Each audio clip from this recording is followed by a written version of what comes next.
Bonjour à tous, voici le condensé du mercredi 6 août 2020. C'est aujourd'hui une journée de deuil national au Liban.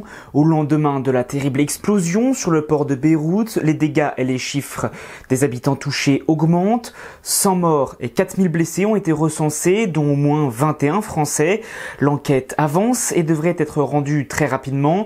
Pour l'instant, on parle d'un entrepôt de nitrate d'ammonium stocké depuis plusieurs années qui a explosé. C'est un engrais, mais sous une forte chaleur. C'est un composant hautement explosif puisqu'il est utilisé dans la TNT pour les destructions maîtrisées. Le choc a donc été terrible et l'effet blast a notamment détruit de très nombreuses vitres, blessant beaucoup de gens. 300 000 personnes sont donc sans domicile depuis hier, leur logement étant détruit ou avec de gros dégâts. Concernant les infrastructures, le coût est estimé à plusieurs milliards d'euros de reconstruction, une somme que le pays n'a pas, étant fortement endetté et en faillite. Emmanuel Macron a annoncé se rendre au Liban demain.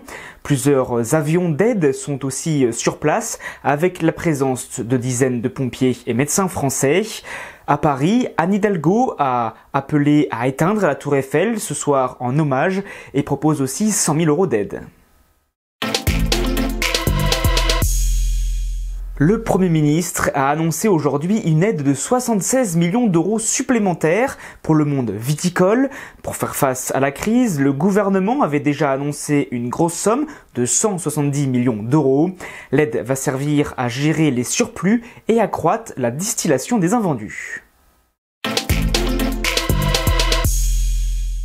La Ligue Europa de football reprend ce soir. La seconde compétition européenne reprend au stade des huitièmes de finale sur 2 jours. Ce soir à 18h55, le Shakhtar affronte Wolfsburg pour le match retour et Kopenhague contre Istanbul. À 21h, l'Inter de Milan affronte Retafe, le club espagnol.